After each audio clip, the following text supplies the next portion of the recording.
Myself Rajesh Kumar, and in the first series of my video I am teaching you about human digestion. And in the first video I have taught you about the introduction of digestion, food and nutrients, carbohydrates, proteins, fat, lipids, minerals, vitamins and water.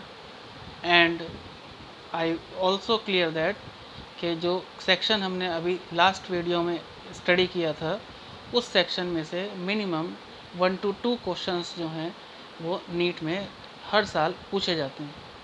लेकिन जो आज का section है, जो आज मैं आपको पढ़ाने जा रहा हूँ, इसमें हम पढ़ेंगे what is digestion, outline of digestion, path of food, जो फूड हम खा रहे हैं वो कहाँ कहाँ जा रहा है, और कुछ पार्ट जो है वो एलिमेंट्री कैनाल का डिस्कस करेंगे।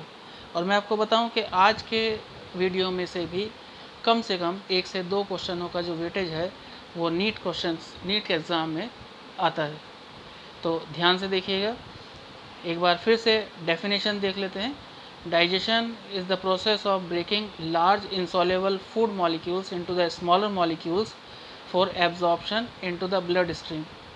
तो मैं फिर से बोलूं कि डाइजेशन में large insoluble food molecules smaller food molecules में क्यों कन्वर्ट होते हैं, ताकि हमारे इंटेस्टाइन उसको वहाँ से एब्जॉर्ब कर सके और ब्लड स्ट्रीम में पोर आउट कर सके, ब्लड स्ट्रीम में ट्रेवल करा सके, ताकि जो न्यूट्रिएंट्स हमने फूड के थ्रू अपने अपने बॉडी में डाले थे, इंट्रोड्यूस कराए थे, वो न्यूट्रिएंट्स जो हैं वो हमारी सेल्स को मिले और हमारी सेल्स को एनर्जी गेट हो। फिर अगर हम बात करें कि enzymes those are involve in the digestion, basically these are called the digestive enzyme. लेकिन ये एंजाइम अपनी प्रोडक्शन साइट के लिए हाईली स्पेसिफिक होते हैं। जैसे कि सलाइवरी एमाइलेज है, वो केवल माउथ में प्रोड्यूस होगा और कहीं नहीं होगा। पेप्सिन स्टमक में प्रोड्यूस होता है, ट्रिप्सिन पेनक्रियाज में प्रोड्यूस होता है, और पेप्टाइडेज जो हैं वो स्मॉल इंटेस्टाइन में प्रोड्यूस होने वाले एंजाइम्स हैं। पेप्टाइडेजेस के अलावा स्मॉल इंटेस्टाइन में और भी एंजाइम्स हैं, जैसे डीऑक्सीराइबोन्यूक्लियेज एंजाइम है, राइबोन्यूक्लियेज एंजाइम है। ये सभी एंजाइम जो हैं वो डाइजेशन में कहीं ना कहीं कुछ रोल प्ले ज़रूर करते हैं। एक ओवरऑल प्रोसेस देख लीजिए कि डाइजेशन में बेसिकली जो स्टार्टिंग है वो होती है इंजेशन से। Ingestion is nothing, it is a process of taking in the food. जब आपका फूड आपकी बॉडी के भीतर एंटर करता है, और उस एंटर करने का जो मैकेनिज़्म है, जो प्रोसेस है, हम हाथ से जो खाना है वो अपने मुंह में डालते हैं, इस प्रोसेस को हम कहते हैं इंजेशन। और इंजेशन के बाद डाइजेशन स्टार्ट होता है, और digestion is the break down of complex food substances into the soluble food substance. और ये पूरा का पूरा डाइजेशन जो है स्टार्ट हो जाता है माउथ से, और स्टमक में, इंटेस्टाइन में ये डाइजेशन प्रोसेस लगातार कैरिड आउट होता है। फिर उसके बाद अगला प्रोसेस है absorption. Absorption basically small intestine में होने वाला प्रोसेस है, जिसमें डिफ्यूज़न प्रोसेस के थ्रू जो न्यूट्रिएंट्स हैं हमारे फूड के, वो न्यूट्रिएंट्स ब्लड स्ट्रीम में मिक्सअप हो जाते हैं, और फिर वो न्यूट्रिएंट्स ब्लड स्ट्रीम के थ्रू होते हुए हमारी सेल्स तक पहुंचते हैं। तो डाइजेशन स्मॉल इंटेस्टाइन में भी होता है, और एब्जॉर्प्शन भी स्मॉल इंटेस्टाइन में होता है। फिर नेक्स्ट स्टेप है assimilation. Assimilation basically transport and use of absorbed food by the cells है। यानी जो हमने फूड में न्यूट्रिएंट्स कंज्यूम किए थे, वो न्यूट्रिएंट्स जब ब्लड स्ट्रीम में पहुँचे, तो उस ब्लड से सेल्स तक जाने के लिए जो न्यूट्रिएंट पाथ फॉलो करते हैं या प्रोसेस फॉलो करते हैं, उस प्रोसेस को कहते हैं हम assimilation. And the last step is egestion. और egestion is nothing, it is the removal of undigested food by the means of defecation by the help of anus. Next slide is about the path traveled by the food। और आपको समझना चाहिए कि mouth से वो जो digestion है वो स्टार्ट होता है, और वहीं से जो फूड की ट्रैवलिंग है वो स्टार्ट होती है थ्रू आउट द एनस।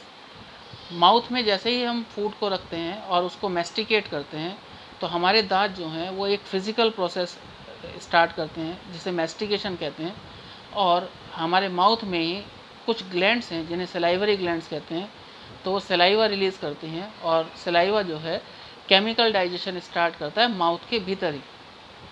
जितना हमने कुक्ड स्टार्च खाया था खाने में, उसको कहीं ना कहीं कार्बोहाइड्रेट में कन्वर्ट करने का जो जो जो जो जो प्रोसेस है वो माउथ में ही शुरू हो जाता है। स्टार्च का कन्वर्जन इनटू द कार्बोहाइड्रेट 30% जो पूरा प्रोसेस है वो केवल माउथ में ही होता है। अगर हम खाने को खाएंगे और मुंह में ठीक से चबाएंगे नहीं, तो ये जो 30% स्टार्च डाइजेशन है वो नहीं होगा। एज इट इज़ फूड जो है वो आगे सरका दिया जाएगा, आगे भेज दिया जाएगा। माउथ के बाद जो फूड है वो चला जाता है ईसोफेगस में। ईसोफेगस में किसी भी तरह का ना कोई केमिकल रिएक्शन होता है और ना ही मैकेनिकल रिएक्शन। वहाँ थ्रू द ग्रेविटी फूड जो है उस ट्यूब से होते हुए नीचे स्टमक में जाता है। स्टमक में पहले से HCl पड़ा हुआ है और ये HCl उस फूड को चर्निंग मूवमेंट के थ्रू, एक वाइब्रेटरी मूवमेंट के थ्रू होमोजेनाइज्ड फॉर्म में लेके आता है। उस होमोजेनाइज्ड फॉर्म ऑफ फूड को कहते हैं हम स्लरी, और स्लरी जो है वो फिर स्मॉल इंटेस्टाइन में ट्रांसफ़र कर दी जाती है, जहाँ इस स्लरी में अवेलेबल न्यूट्रिएंट जो हैं वो ब्लड स्ट्रीम एब्जॉर्ब कर लेती है और फिर वो ब्लड स्ट्रीम से पहुंच जाते हैं हमारी सेल्स तक। उस प्रोसेस को हमने कहा था एसिमिलेशन। अब जो अनडाइजेस्टेड फूड है, जो नॉट रिक्वायर्ड फूड है हमारी बॉडी के लिए, उसको आगे भेज दिया जाता है लार्ज इंटेस्टाइन में, और लार्ज इंटेस्टाइन में जो एक्स्ट्रा एडिशनल वाटर है, कुछ ड्रग्स हैं जो हमारे लिए बेनिफिशियल हैं, उनका एब्जॉर्प्शन होता है, और फिर उसके बाद जो बिल्कुल यूज़लेस फूड मटेरियल है उसको भेज दिया जाता है रेक्टम में, और रेक्टम से फिर फूड, वो अनडाइजेस्टेड फूड जो है एनस के थ्रू बॉडी से आउट हो जाता है। ये जो हमने बात की है, ये पूरा का पूरा जो प्रोसेस है ये एक ट्रैवलिंग है फूड की, जैसे ही हमने फूड को अपने मुंह में रखा था। आगे बात करें ह्यूमन डाइजेस्टिव सिस्टम जो है, उसमें बेसिकली 2 पार्ट्स हैं। नंबर 1 एलिमेंट्री कैनाल और नंबर 2 डाइजेस्टिव ग्लैंड। हम आज जो बात कर रहे हैं वो एलिमेंट्री कैनाल के लिए कर रहे हैं। तो एलिमेंट्री कैनाल अपने आप में ग्रुप ऑफ ऑर्गन्स हैं। इसमें माउथ है, बकल कैविटी है, फेरिंग्स है, ईसोफेगस है, स्टमक है, स्मॉल इंटेस्टाइन है और लार्ज इंटेस्टाइन है। तो आपको समझना चाहिए कि माउथ, हम जानते हैं कि जो हमारे लिप्स के ऊपर जो पूरा का पूरा जो लिप्स हैं, हमारे जो 2 लिप्स हैं, ये ही माउथ है और हमारी बॉडी की वेंट्रल सरफेस पे प्रेजेंट है। अगर आपसे कोई बोले कि what is the mouth itself, तब आप बताइएगा कि ये जो लिप्स हैं हमारे, ये ही माउथ हैं, और जैसे ही ये लिप्स खुलते हैं यानी माउथ ओपन होता है, तो अंदर जो स्ट्रक्चर स्टार्ट हो जाता है उसको हम बकल कैविटी कहते हैं। जो मसल्स हैं हमारे लिप्स की, वो लिप्स की मसल्स जो हैं वो बनी होती हैं, या उनका नाम होता है ऑर्बिकुलरिस ऑरिस। और जो हमारे अपर लिप्स के ऊपर जो एक स्पेस होता है, यहाँ पर इस स्पेस को कहते हैं हम फिल्ट्रम, और इसी फिल्ट्रम को हम वेंट्रल ग्रूव के नाम से भी जानते हैं। देन जैसे ही हमने माउथ ओपन किया तो हमारी बकल कैविटी स्टार्ट होती है, और ये बकल कैविटी जो है इसमें 3 पार्ट हैं basically. Number 1 palate, number 2 tongue and number 3 salivary gland. एक एक करके स्टडी करते हैं, बहुत इंपॉर्टेंट है, क्वेश्चन आते हैं, अब आप ध्यान रखिएगा। बकल कैविटी में जो पैलेट है उसके 2 पार्ट्स हैं, एक होता है हार्ड पैलेट और दूसरा होता है सॉफ्ट पैलेट। जो हार्ड पैलेट है वो बकल कैविटी में एंटीरियर पोर्शन पे है, it is itself anterior part, जो मैक्सिला बोन से सपोर्टेड है। यानी जो हमारे माउथ है तो इसके ऊपर वाला जो पोर्शन है वहाँ से सपोर्ट है इसे, और it have grooves and ridges called the palatine rugae. इसमें कुछ ग्रूव्स होते हैं, इसमें कुछ सलवटो जैसे स्ट्रक्चर होते हैं। ये सलवटे जैसे स्ट्रक्चर बेसिकली कार्निवोरस जो एनिमल्स होते थे, जो अपने शिकार को, प्रे को पकड़ते थे, ग्रिप करते थे, उसके लिए ये पर्टिकुलर हार्ड पैलेट जो है वो रोल प्ले करता था। हमारे भीतर जो हार्ड पैलेट है उसमें रॉगी नहीं है, या हैं तो नाम मात्र के लिए हैं, बहुत कम है। Then the next portion of the buccal cavity is the soft palate, is the soft palate. Posterior part है, इसमें वेलम या यूवला प्रेजेंट रहता है, और the palate play important role in swallowing, यानी निगलने में रोल प्ले करते हैं, ब्रीदिंग के दौरान रोल प्ले करते हैं, हमारे बोलने के दौरान रोल प्ले करते हैं. आप अगर यहाँ देखें तो सॉफ्ट पैलेट और हार्ड पैलेट और आपका यूवला बिल्कुल क्लियरली विजिबल है. इससे आपको आइडिया होगा कि कौन सा स्ट्रक्चर कहाँ एग्जिस्ट करता है.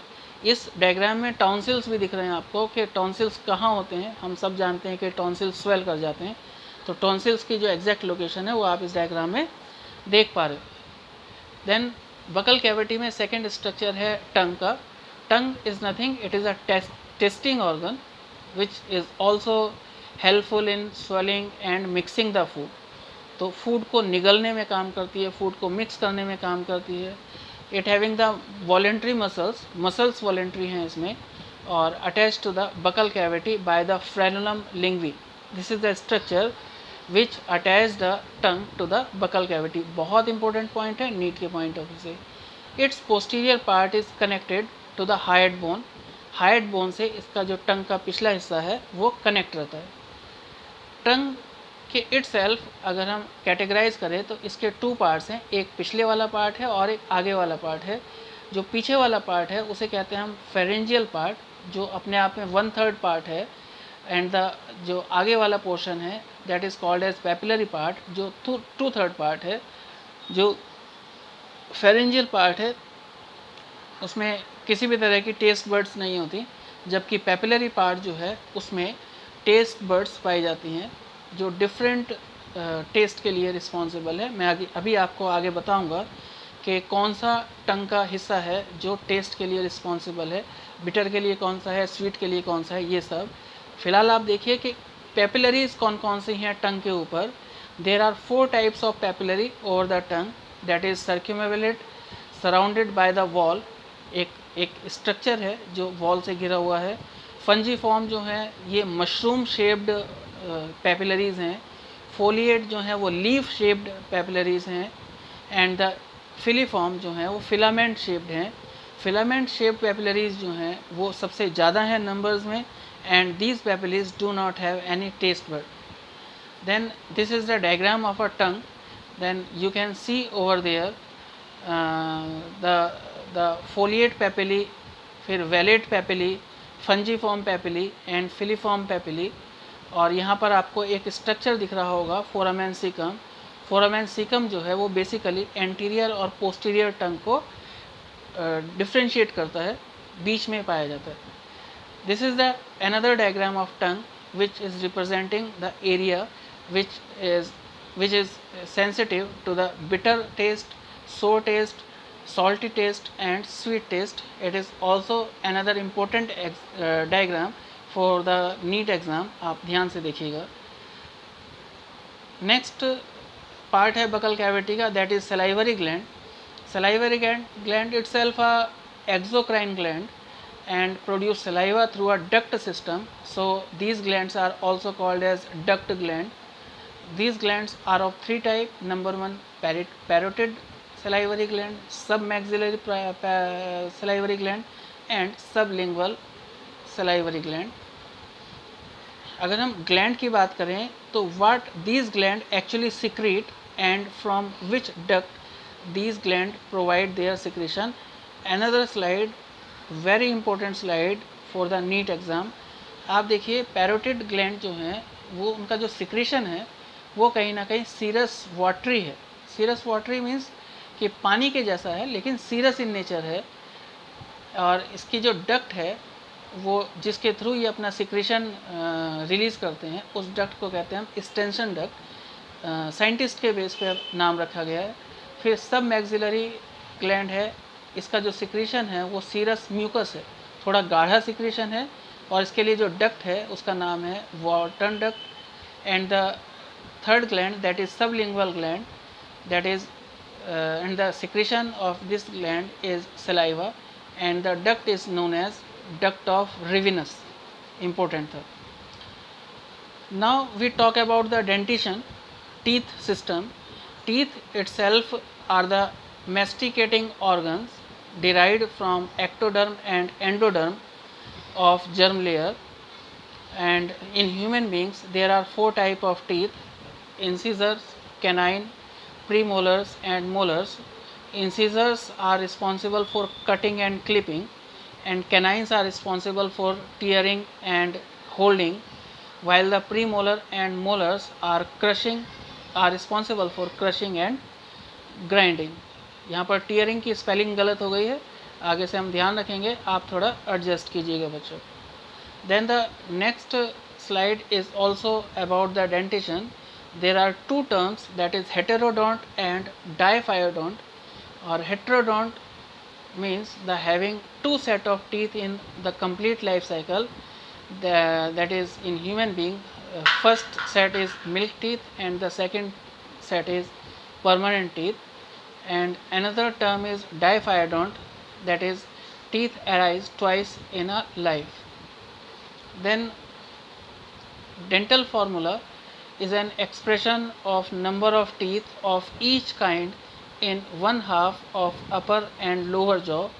तो अगर हम जॉ की बात करें अपने, तो उसमें हाफ जॉ में, अपर हाफ जॉ में 8 टीथ होते हैं, और उन 8 टीथ में से 2 टीथ होते हैं इंसिजर, 1 टीथ होता है कैनाइन, 2 टीथ होते हैं प्रीमोलर एंड 3 टीथ होते हैं मोलर्स. तो इस हिसाब से पर जॉ 16 टीथ होते हैं और 16 नीचे, that is 32 teeth present in the complete jaw. And these are some dental formula of mammals. And another important slide, आप इस स्लाइड को अच्छे से स्टडी कीजिएगा, क्योंकि क्वेश्चन बनने की प्रोबेबिलिटी किसी ना किसी मैमल से होती है, और ये एक इम्पोर्टेंट स्लाइड है. देन फिर से मैं बात करूं कि अगर हम ट्रैवल बाय फूड की बात करें, तो जो पाथ है इसमें mouth, oesophagus, stomach, small intestine, large intestine, rectum और एनस की हम बात कर रहे थे. तो इसमें जो हमने अभी तक बात की है स्टूडेंट्स, उसमें हमने माउथ की बात की है, और माउथ के अलावा अब आगे का जितना भी पोर्शन है, oesophagus, stomach, small intestine, large intestine, rectum and anus, ये हम अगले वीडियो में बात करेंगे. देन अगर आपको ये वीडियो किसी भी तरह से पसंद आया हो तो प्लीज़ लाइक कीजिएगा, शेयर कीजिएगा और सब्सक्राइब कीजिएगा. ये एक नई शुरुआत है, आगे आगे हम आपको और बेहतर तरीके से नई वीडियोस प्रोवाइड कराएंगे. Thank you very much.